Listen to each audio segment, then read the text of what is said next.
Donald Trump ने Venezuela पर हमला करके जिस तरह वहां के राष्ट्रपति को कैप्चर किया, उसे दुनिया के कई देशों के लिए एक मैसेज के तौर पर देखा जा रहा है।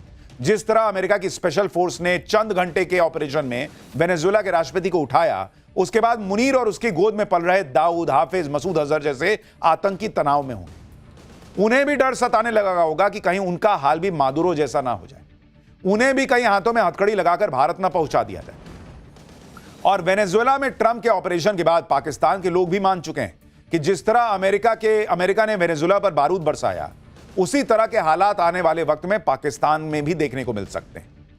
क्योंकि आप देखिए, अमेरिका ने अपना मकसद पूरा करने के लिए सिर्फ वेनेजुएला की राजधानी काराकास को निशाना बनाया। राजधानी काराकास में भी सिर्फ उन्हीं सैन्य ठिकानों को टारगेट किया गया जहां से पलटवार होने का खतरा था। अमेरिका ने वेनेजुएला की आम जनता पर किसी तरह का हमला नहीं किया। ऐसे में पाकिस्तान के लोग कह रहे हैं कि जिस तरह ट्रंप ने वेनेजुएला में घुसकर वहां के राष्ट्रपति को उठा लिया, उसी तरह भारत भी पाकिस्तान में घुसकर वर्दी वाले दहशतगर्दों और उनकी गोद में पल रहे हाफिज सईद, मसूद अजहर जैसे आतंकियों को सीक्रेट ठिकानों से उठाकर ले जाएगा। पाकिस्तान में आतंकियों के खिलाफ भारत के ऑपरेशन को लेकर खौफ इसलिए भी बढ़ गया है क्योंकि वेनेजुएला में हुए एक्शन के बाद भारत में अपने दुश्मनों के खिलाफ एक्शन की मांग तेज होने लगी। AIMIM के प्रमुख असदुद्दीन ओवैसी ने कहा कि जब ट्रंप अपनी फौज भेजकर वेनेजुएला के राष्ट्रपति को उठवा सकते हैं, तो पीएम मोदी को भी पाकिस्तान में फौज भेजकर मुंबई आतंकी हमले की साजिश रचने वाले मसूद अजहर और हाफिज सईद जैसे शैतानों को भारत ले आना चाहिए। सुनिए ओवैसी।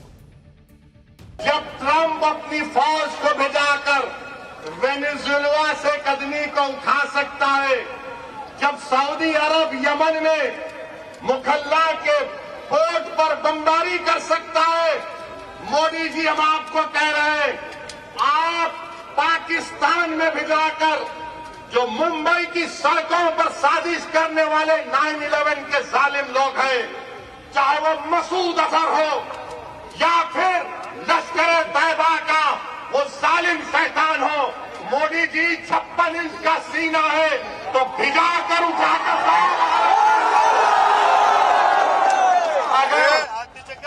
अगर ट्रंप कर सकता है तो क्या आप कम है? अरे जब ट्रंप कर सकता है तो आपको भी करना पड़ेगा। ओवैसी तो ट्रंप के ऑपरेशन वेनेजुएला के बाद पाकिस्तान के खिलाफ एक्शन की मांग उठा रहे हैं, लेकिन मुनीर को शायद पहले ही इस तरह की कार्रवाई का अंदेशा हो चुका है, इसलिए उसने पहले ही भारत के एक्शन के डर से अपनी सिक्योरिटी टाइट करवा ली। और पाठशाला में हम आपको इसके बारे में विस्तार से बता चुके हैं कि कैसे मुनीर इन दिनों 24 घंटे बुलेट प्रूफ जैकेट पहनकर घूम रहा है। चाहे घर में हो, विदेश में हो, मुनीर हर जगह बुलेट प्रूफ जैकेट ही पहनकर जाता है। और वेनेजुएला में ट्रंप के ऑपरेशन के बाद से तो मुनीर का बीपी और हाई हो गया होगा, क्योंकि लोग ट्रंप के ऑपरेशन वेनेजुएला को पीएम मोदी के ऑपरेशन सिंदूर से कनेक्ट करने लगे। ऑपरेशन सिंदूर में भारत की सेना ने भी पाकिस्तान के खिलाफ कोई ट्रेडिशनल वॉर नहीं छेड़ी थी। पाकिस्तान में सिर्फ आतंकियों के ठिकानों को निशाना बनाया गया था, आम लोगों पर किसी तरह के हमले नहीं किए गए थे। कहा जा रहा है कि अमेरिका ने वेनेजुएला में उन सैन्य ठिकानों को निशाना बनाया जहां से पलटवार की आशंका थी। वेनेजुएला में उतरने से पहले ही अमेरिकी सेना ने एयर पावर स्टेल्थ टेक्नोलॉजी और इंटेलिजेंस के दम पर दुश्मन को जवाब देने लायक ही नहीं छोड़ा। यह सब बिल्कुल वैसा ही था जैसा ऑपरेशन सिंदूर में भारत ने किया। भारत ने भी पाकिस्तान के एयर डिफेंस सिस्टम और रडार्स को पूरी तरह तबाह कर उसके जवाब देने लायक ही उसे नहीं छोड़ा था। तो दुनिया कह रही है भाई, भारत में भी लोग कह रहे हैं कि अगर अमेरिका को खतरा लगा तो उसने एक्शन किया, तो पाकिस्तान तो आतंकिस्तान है, उससे बड़ा खतरा कौन हो सकता है? तो भारत को भी एक्शन लेना चाहिए। तो भारत को और अच्छा मौका मिल गया है। सुनिए रक्षा विशेषज्ञ किस तरह वेनेजुएला में ट्रंप के ऑपरेशन की तुलना ऑपरेशन सिंदूर से कर रहे हैं।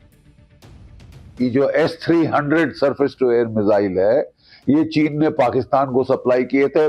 भारत की भी टेक्नोलॉजिकल कैपेबिलिटी इतनी थी कि हमने उनके पूरी तरह से सप्रेस कर दिया, 7 रडार फोड़ दिए, ठीक है, और पूरा जो एयर डिफेंस है उसको नाकारा कर दिया। इसीलिए अमेरिका के जो स्पेशल फोर्सेस के हेलीकॉप्टर्स थे वो कोई 100 से ज्यादा किलोमीटर वो समुद्र तट पार करके अंदर गए वेनेजुएला में, और वहां पे वो हमला किया, स्नैच ऑपरेशन किया और वहां से उसको निकाल लिया। ट्रंप ने वेनेजुएला में जो पिक्चर दिखाई उसे देखकर तो पाकिस्तान के होश उड़े हो, क्योंकि पाकिस्तान सोच रहा होगा कि जैसा ट्रंप ने वेनेजुएला में किया वैसा उसके साथ हो गया तो क्या होगा। आप देखिए कि ट्रंप कैसे वेनेजुएला के राष्ट्रपति को खींच कर लाए। वेनेजुएला को भनक लगे बिना 150 एयरक्राफ्ट हेलीकॉप्टर्स की लैंडिंग, 7 धमाके, फिर मादुरो को अमेरिका पहुंचा दिया गया। यह सब किसी हॉलीवुड फिल्म की स्क्रिप्ट जैसा लगता है। लेकिन अमेरिका की डेल्टा फोर्स ने इसे कैसे हकीकत में बदल कर दिखाया। आधी रात के कुछ देर बाद अमेरिकी सेना ने पहले वेनेजुएला की राजधानी काराकास में तय किए गए टारगेट्स को निशाना बनाना शुरू किया। सबसे पहले गोला बारूद, डिपो, एयर डिफेंस और काराकास के हवाई अड्डे पर हमले किए। इसके साथ ही उस फोर्ट त्योना मिलिट्री बेस पर भी हमला कर दिया जहां मादुरो और उनकी पत्नी मौजूद थी। यह वेनेजुएला का सबसे बड़ा सैन्य ठिकाना माना जाता है। टेक्नोलॉजी का इस्तेमाल करके अमेरिका ने ऑपरेशन के दौरान काराकास की लगभग सभी लाइट्स बंद कर दी। इसके साथ ही हेलीकॉप्टर्स को गिराने वाले air defence, early warning radar system, surface to air missile launcher सब नाकाम कर दिए। सेफ कॉरिडोर तैयार होने के बाद अमेरिकी डेल्टा फोर्स के एयरक्राफ्ट्स ने समंदर में तैनात अमेरिकी युद्धपोत यूएसएस इवो जिमा से ऑपरेशन एब्सोल्यूट रिजॉल्व के लिए उड़ान भरी। इस मिशन के लिए 150 से ज्यादा एयरक्राफ्ट का इस्तेमाल हुआ, जिसमें फाइटर जेट, बॉम्बर ड्रोन, निगरानी विमान, खुफिया विमान और हेलीकॉप्टर शामिल थे। डेल्टा फोर्स के हेलीकॉप्टर्स ने फोर्ट त्योना मिलिट्री बेस की इमारतों की छत पर लैंडिंग की और इसके बाद डेल्टा फोर्स के कमांडो ने मिलिट्री बेस में छिपे मादुरो और उनकी पत्नी की तलाश शुरू की। दोनों को पहले अमेरिकी नेवी के युद्धपोत यूएसएस इवो जिमा पर लाया गया और वहां से फिर अमेरिका पहुंचा दिया गया। तो भारत जो है वो ऐसा कर सकता है या करेगा, अब यह प्रश्न उठ रहा है। जिस तरह अमेरिका की डेल्टा फोर्स ने हॉलीवुड फिल्मों जैसी कहानी को हकीकत में बदल दिया, उसी तरह पिछले कुछ सालों में इस तरह के ऑपरेशन के लिए भारत की सेना पर भी दुनिया का भरोसा बढ़ा है। भारत में भी बेबी और डी डे जैसी बॉलीवुड फिल्मों में आतंकियों के खिलाफ दूसरे देशों में घुसकर भारतीय एजेंसियों के ऑपरेशन को दिखाया जा चुका है। लेकिन जब से नरेंद्र मोदी प्रधानमंत्री बने हैं, उसके बाद असल जिंदगी में भी इस तरह के ऑपरेशन होने लगे। ऐसा ही एक ऑपरेशन साल 2015 में हो चुका है। इसे ऑपरेशन हॉट परस्यूट नाम दिया गया था। 4 जून 2015 की शाम को मणिपुर के चंदेल जिले में 6 डोगरा रेजिमेंट के काफिले पर NSCN के उग्रवादियों ने हमला किया था, जिसमें 20 सैनिक शहीद हुए थे। दावा किया जाता है कि इस हमले के तुरंत बाद दिल्ली में प्रधानमंत्री कार्यालय में हाई लेवल मीटिंग हुई थी, जिसमें ऑपरेशन हॉट परस्यूट को मंजूरी दी गई थी। खुफिया रिपोर्ट में इस बात की पुख्ता जानकारी मिल चुकी थी कि हमले में शामिल उग्रवादियों के कैंप भारत म्यांमार बॉर्डर के पास और म्यांमार के अंदर 2 जगहों पर थे। इसके बाद ऑपरेशन के लिए भारतीय सेना की स्पेशल फोर्स मानी जाने वाली 21 पैरा SF के 72 कमांडो को अत्याधुनिक हथियारों से लैस किया गया। ये कमांडो भारत म्यांमार बॉर्डर के पास उतरे। इसके बाद ये कमांडो घने जंगलों के बीच 50 किलोमीटर का पैदल सफर तय करके उग्रवादियों के कैंप तक पहुंचे। हमले से पहले कमांडो 2 ग्रुप में बंटे और एक ग्रुप ने डायरेक्ट अटैक किया और दूसरे ने उग्रवादियों को भागने से रोका। पूरा ऑपरेशन कहा जाता है कि 40 मिनट में खत्म हो गया था, जिसमें 38 उग्रवादी मारे गए और 7 घायल हुए।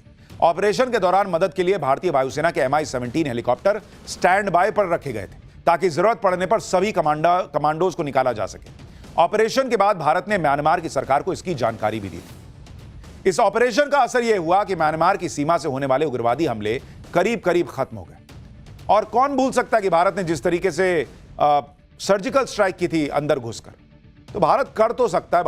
भारत के सैनिकों में दम ना हो या कोई कमी हो, ऐसा नहीं है। भारत के सैनिक जबरदस्त हैं बॉस, बस कब होगा ये प्रश्न है। और इस वक्त एक बड़ी खबर आ रही है, भारत ने ईरान के लिए ट्रैवल एडवाइजरी जारी कर दी है।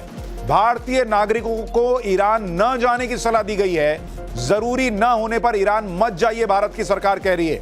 भारतीय नागरिक ट्रंप की ईरान को धमकी के बाद एडवाइजरी ये जारी की गई है, यानी क्या अगला टारगेट ईरान ही है? अब सवाल खड़ा होता है, क्योंकि भारत की सरकार ने एडवाइजरी जारी कर दी है कि भाई जरूरी ना हो मत जाइए ईरान। खैर, अब देखिए क्या होता है, कहां क्या होता है।